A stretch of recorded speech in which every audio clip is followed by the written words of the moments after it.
Hello, good evening, and welcome back to the True Crime Cocktail Hour. In this video podcast, we like to sit down on Fridays after a tough week of work. If you want, we can have a drink together, and while you relax, I will tell you about a mysterious true crime case. Today's case is an unsolved mystery. We're going back to the 1950s and we're going back to the former Soviet Union. So just a heads up, a lot of these names are Russian, a lot of the location names that we're going to are Russian, so I'm pretty sure I'll be butchering some of these names. I'm going full Jeffrey Dahmer on these suckers. Other than that, I would say let's not lose any more time, grab your drink, and let's get into the mysterious death of 9 young hikers, the so-called case of the Dyatlov Pass.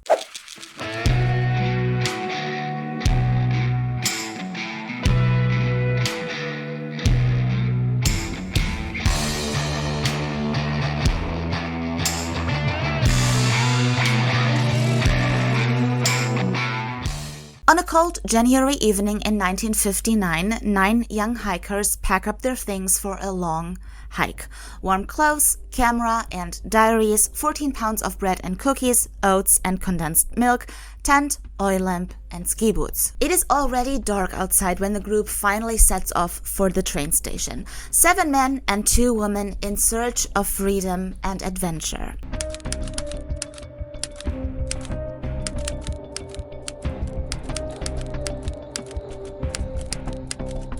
16 days of hiking, 217 miles, once up the Taigar, over the Oka Shakur and Otorten mountains, and back again. Category 3.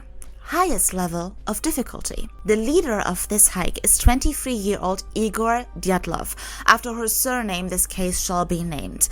And he comes from a family of engineers. He's studying engineering himself, and Igor is the born leader. He is strict, but not without humor. As this planned tour through the taiga is not without its challenges, Igor picked out his fellow hikers with particular care. At least 8 of those 9 hikers know each other, some of them are even good friends, and all of these 9 hikers are very, very experienced. And Dyatlov knows that he can trust them. So let's get to know these other 8 hikers. There is Zinaida Kolmogorova, 22 years old. Yuri Krivo, 23 years old. Lyudmila Dubinina, 20 years old and therefore the youngest. Rastem Slobodin, 23 years old. Alexander Kolevatov, 24 years old. Nikolai Thibaut Brigniol, 25 years old. And last but not least, we have Yuri Doroshenko, 21 years old. You might have noticed that I have just given you 8 names and not 9. This is because the troop was actually supposed to consist of only these 8 hikers. But on the train to Serov, Igor suddenly stood in front of the other hikers. He wanted to introduce someone to them. And right next to Igor stands a man none of the other young hikers know. And his name is Semyon Solotarov, and he's 37 years old. He had signed up for this tour very short notice, and he will be hiker number 9. It is not known today how much Semyon actually told the other travelers about himself. Maybe about his time in the Second World War. Maybe about his studies at an elite university in Minsk. Maybe why he was simply working as a hiking guide despite his high level of education. We don't know. What we do know is that under his clothes, protected from view, he wears a lot of tattoos. A star, a turnip, and cryptic combinations of letters. And even though he really tries to fit in with the group, for the most part, he remains a stranger.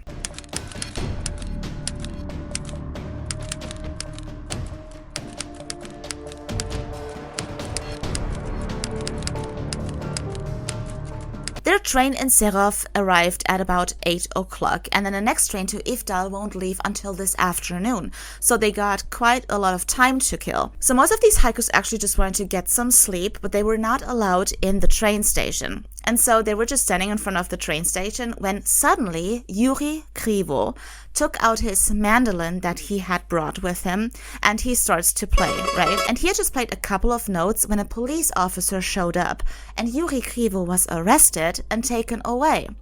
Why? Because the Communist Party at this time really tried to force out disgraceful behavior from their citizens. Loitering, gambling, alcohol, all forbidden.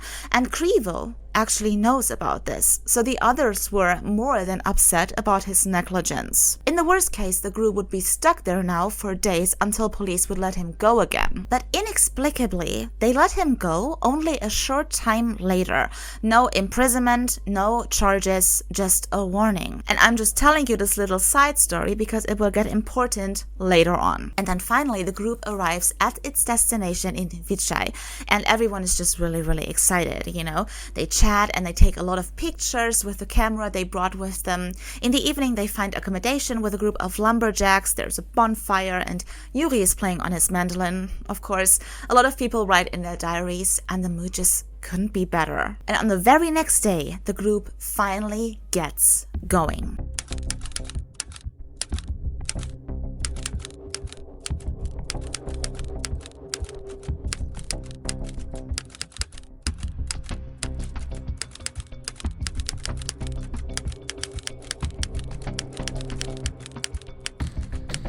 And on skis, they go alongside frozen rivers. First alongside the Losva River, then the Ospicha River. And the Ospicha River is actually what will lead them to their first destination, the Otorten Mountains. Now we're talking about the former Soviet Union in the deepest of winter. We are in Siberia, to be exact, and it is cold as fuck.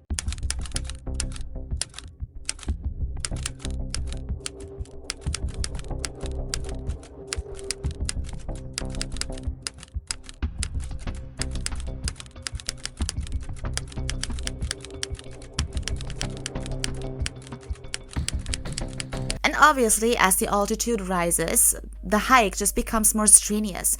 The temperatures drop, there's snowfall, and a very strong wind coming from southwest. This diary entry that I just showed you was one of the last diary entries of the Djatlow-Group. The group was supposed to be back on the 13th of February 1959, but when the day arrived, no one showed up. And so 3 days later, on the 16th of February 1959, Igor's sister reported her brother and the other 8 hikers missing. And so a search party was put together, among them students, soldiers, relatives of the missing. But there were also men whose mission did not seem entirely clear. A helper would later report that he had to share a tent with 6 men, all of them wearing black jackets and carrying pistols. And that is the official uniform of agents of the KGB, the secret service of the former Soviet Union. So divided into small groups, the search party eventually set off to find these missing hikers, hopefully safe and sound. But already on the second day of their search, their hopes should be dashed. It's February the 26th, and 3 men of the search group camp through the snow on the eastern slope of the mountain Shula Siacho, which, by the way, means dead mountain in the local language. And it is already beginning to dawn when the 3 men spot something dark in the snow a little further on. It is a tent. The ropes at the entrance were torn, and then the walls of this tent were made out of canvas. Someone had cut it up. So inside this tent, the 3 men find felt boots, shoes, a hat, a large bag of rusks, and a large piece of bacon. Everything is like jumbled together. But they also find some diaries, and they notice that the diary entries began on the 23rd of January and ended on the 31st of January 1959. So one day after finding this tent, another group of searchers is getting back to work to find these hikers, and this is when they notice a cedar tree just a couple of feet away from them, right? And at the foot of this tree there are charred branches, a fireplace, and right next to it there's something sticking out of the snow. And on closer inspection they see that it's a human knee. 2 male bodies are found by the fire. One body is lying on its stomach, the other one on its back. Both bodies are barely dressed, they're almost half naked. None of them is wearing shoes. Birds had eaten up the tip of the nose of one of the bodies, and on the cheek of the other body, gray foam was found that to this day no one can explain. But the important thing is that these 2 male bodies were able to be identified. These were the bodies of Eery Krivo and Eery Doroshenko. Unfortunately, though, this is just the beginning, because a little later a search party continued up the slope of the mountain when suddenly one of their sheepdogs strikes, and just halfway between the tent and the cedar tree, they find 2 more bodies. So one of these bodies is the body of a woman, and this woman is wearing 2 sweaters, 2 pairs of pants, 3 pairs of socks, but no shoes. And it is the body of Zinaida Kolmogorova. And just 1,700 feet further down in the snow, they find a bent body of a man behind a birch tree. And sadly, they found the leader of the hike, Igor Djatlov. He as well is not wearing any shoes. So 9 missing hikers. 4 of them had been found dead, and by this time an investigation was launched to find out about the circumstances under which these hikers found death. And the head of this investigation was public prosecutor Lev Ivanov, and he arrived at the scene on March the 1st. Ivanov is a slender man with a side parting, and he proudly claims to be incorruptible. But you gotta hand it to him, he gets to work immediately, and with the help of the diaries, he tries to reconstruct the last days of these hikers. But the first thing he did when he arrived at this mountain was take a look at these bodies, and he started with Eery Krivo and Eery Doroshenko. He also wanted to take a look at this cedar tree, and this is when he notices that branches of this cedar tree at a height of around 13 to 16 feet were broken off, but intentionally, so it seemed like someone had in fact climbed up there. They also find footprints 65 feet away from the cedar tree, and then after 1,700 feet, the footprints kind of slowly disappear due to the fresh snow, but in total, they find 9 pair of footprints. Footprints, not shoe prints. Feet in socks, to be specific. So look, January nights in this hiking area are absolutely merciless. Temperatures can drop all the way down to minus 30 degrees at night. So who in their right mind would even think about running out there without any shoes? What must have happened to these hikers to run out into the cold so defenselessly? So not long after the public prosecutor arrived at the scene, the 5th body was found, and it was that of Rustem Slobodin. No jacket, and there was also a layer of frozen snow under his body that had to be wet beforehand. Forensic experts actually call this a corpse bed. That would suggest that Rustem Slobodin's body was still warm when he fell for the last time. That was not the case with the other 4. So Ivanov received the autopsy report just a couple of days later, and it said that all 5 hikers died from the same cause, death due to hypothermia, which is not that surprising. However, there were some things in the autopsy report that were kind of strange. For starters, there was a large bruise found on Djatlov's nose. He also had crusted blood in the lip area, and all the knuckles of his right hand were completely broken. Rustem Slobodin's body was also heavily injured. Rustem Slobodin had a crack in his skull, abrasions on the outer side of his hand, and bruises on his temples. Signs of a fight, maybe. And now it gets really weird. In addition, livor mortis was suspicious in 3 out of 5 cases. You probably know what livor mortis is, but if you don't, after you die, blood will settle in the lower regions of your body. For example, if you have someone who hanged himself, for example, you will find the blood settle in the leg region because that's the lowest part of the body. So get this, the 3 bodies in question were lying on their stomachs when they were discovered, but livor mortis, the blood, had settled in the upper back region. And if that wasn't weird enough, it gets even weirder, because a coincidence would turn the investigation upside down again. So get this, after the tent was found, it was promptly removed and it was put in the Internal Affairs Department in Ivdel. And in this Internal Affairs Department, there is this large room that is called the Lenin Room, and there are a couple of employees who have their office in that room. And they put this tent in that very Lenin Room. So one day, the seam of the uniform of one of these employees had torn open. And so they called for another employee to show up in this room. And this other employee had worked as a tailor for 30 years before working at the Internal Affairs Department, right? And so while she was working at this uniform, she spotted the tent, right? And she looked at it for just a second and then basically stopped in the middle of her movement, and she turns to investigators immediately, telling them that the tent had been cut open from the inside. Okay, so summary. 9 missing hikers, 5 of them were found dead. A tent that had been cut up from the inside.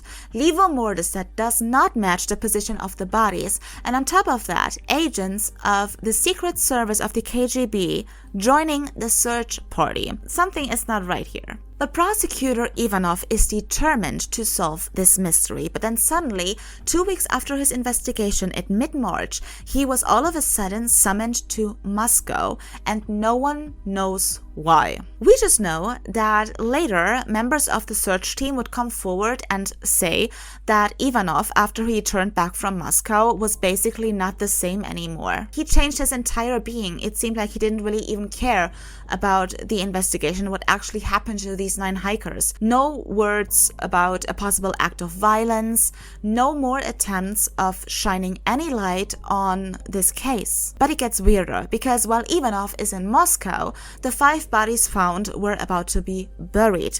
However, the Communist Party was very insistent that the families of the deceased would not cause any riot about this case or the funeral. Posters with information about the funeral, for example, were torn down. And then on top of that, people were starting to raise their eyebrows about the fact that Eery Krivo's body, as the only one out of those 5, was buried in a soldered coffin. So the April investigation basically revealed nothing. Huge waste of time. But then in May, the snow started to melt in the hiking area. And so search parties again were sent out to look for these 4 remaining missing persons. And what these searchers would do is they would walk through the snow, and every one of them had like a really long stick. And while they were walking, they would poke the stick into the ground to see if they maybe hit something hard or maybe find anything at all. And then one day, when one of the searchers was about to pull his stick out of the ground again, a piece of human tissue was attached to it. Found them. And so the men start digging, and they find the last 4 missing people, and all of them were lying at the bottom of a snowy ravine, and all of these bodies were fully dressed. And now it gets really weird again, because just a couple of feet away from the bodies, they found a layer of branches, right? And on top of these branches were the clothes of the first 2 bodies that were found, those of Eery Krivo and those of Yuri Doroshenko. Again, this is important. And so the question was, did these 4 undress their already deceased friends to use their clothes to keep warm? Which would be obvious and a good explanation. But why would they not wear them then? So Ivanov, by that point, is back from Moscow, right? Completely different man, completely changed. And it is striking that Ivanov never took pictures of these 4 bodies or the scene itself. The removal of the body seemed to be his absolutely #1 priority. And honey, the autopsy of these 4 last found hikers, they raised even more questions, because all of them were severely injured. Get this. Lyudmila Dubinina. She is missing both eyeballs. And then also her tongue is gone, and clotted blood was found in her stomach, and that would suggest that she was still alive when her tongue was removed. She also has rib fractures on both sides, cause of death, bleeding into the right ventricle. Solotarov also has a lot of broken ribs, and he's also missing both eyeballs.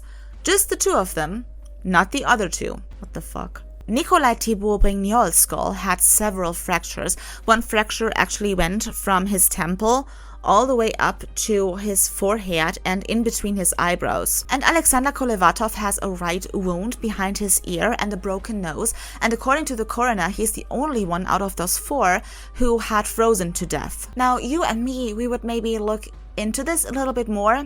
Not Ivanov, though. No, he couldn't care less, to be honest. What he did is he had tissue samples taken from the deceased and sent over to a laboratory in Sverdlovsk, together with samples of the soil where the bodies were found. And Ivanov, during this investigation, had his little notebook. The question noted in Ivanov's notebook is, are the clothes or body parts of the 9 dead hikers radioactively contaminated? And the researchers at this laboratory even find something, not in the bodies, in the tissue samples or the samples of the soil, no, but in the clothes of Eery Krivo and Yuri Doroshenko. To be more specific, they find radioactive dust on 2 sweaters and 1 pair of pants, very high concentrated, a very pure form of radioactivity that cannot be found in nature, meaning it was produced artificially. But Ivanov, for some reason,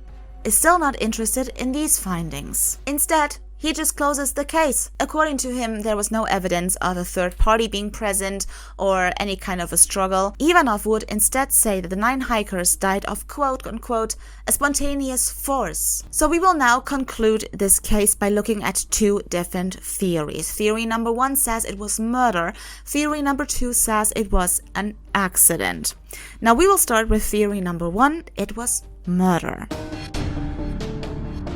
Prosecutor Lev Ivanov always claimed to the relatives of the hikers that they had frozen to death. For years, he stood by this statement, until the fall of the Soviet Union. In 1990, he ended up speaking to a local newspaper after all, and this is where he said to the journalist that the real cause of death of these 9 hikers was always concealed from the population. So there's this author, right? And his name is Alexei Rakitin. This is not his real name. He actually tries to prevent himself from persecution, so he uses this name instead. And this author has researched this case intensively for years. And after years of intense research, he actually came to the conclusion that the 9 hikers were murdered. And his theory actually got a lot of attention back in the day, and so we will take a look at it. I'm just gonna say his theory is it sounds very crazy, but it's somewhat conclusive. Unfortunately, Rakitin was never able to present any proof or evidence for his theory. If we really want to understand Rakitin's theory, we have to go back to the year of 1957, and we have to go to a place 93 miles south of Sverdlovsk. And there is a town called Chelyabinsk 40. And the existence of this town in the 1950s is kept a secret. Only very government-loyal citizens are allowed to live there at all. There's no such thing as transit traffic. However, in September of 1957, a steel tank containing 80 tons of radioactive material exploded in this secret city, and a cloud of gas drifted over the entire country. So there were a couple of men, government loyal, who were sent out in protective suits to measure the radiation, right? And one of these men was Eery Krivo, the man who would be arrested a year and a half later for playing his mandolin in front of the train station and then inexplicably released short time later. This is something that Rakitin is actually able to prove, that Eery Krivo did in fact at least work in this secret city. And Rakitin claims that he had found out that the CIA was spying on the development of Soviet missiles in the Sverdlovsk region. And the Soviet Union was very determined to prevent the CIA from finding out anything. In Sverdlovsk, one made the decision to make use of the CIA's curiosity. They want to deliberately provide the CIA with false information. And according to Rakitin, this is exactly what was supposed to happen on the mountain during this hike. This is the plan. The KGB wants to pass over radioactive material to the CIA agents via a middleman. The US agents would then go and examine this material and therefore find out that it was plutonium and strontium. And strontium is particularly interesting to them because it is a substance that can be attached to submarines to prevent corrosion. So the Americans would then go and develop technologies to detect these submarines by their radiation, unaware of the fact that the Soviet Union actually provided them with false information and was using an entirely different substance, namely titanium. So for this deceptive maneuver to succeed, you need loyal middlemen, government loyal middlemen who are willing to pose as traitors to the Americans. You also need an inconspicuous pretext, for example, a chance meeting during a hike. And the KGB agents would also choose an inconspicuous way of delivering this material, namely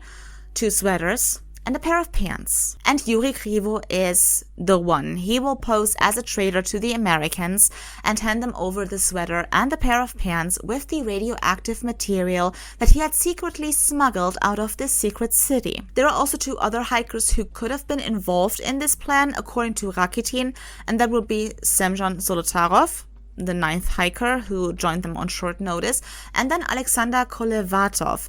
And this is just because their biographies would suggest that they also worked in the secret city, but this is actually not confirmed. So if what Rakitin is saying is true, then at first everything goes according to plan on the 1st of February 1959. The 9 hikers meet another group of hikers just by accident on one of these mountains, and they say hello, they chat, they exchange ideas, and this is when the passing over of these clothes was about to happen. But something went wrong, apparently.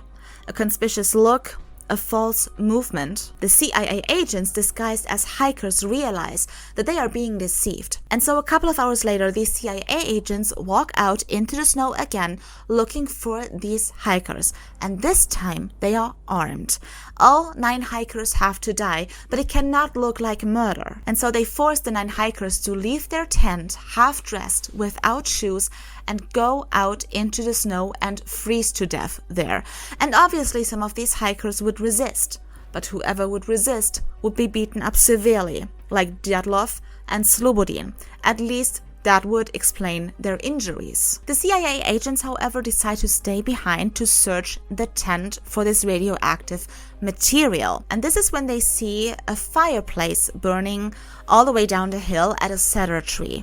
And the CIA agents who are in the tent now decide to cut it up from the inside so that no protection and no warmth can be found there anymore. But when the CIA agents go all the way over to this fire, they only discover 2 men.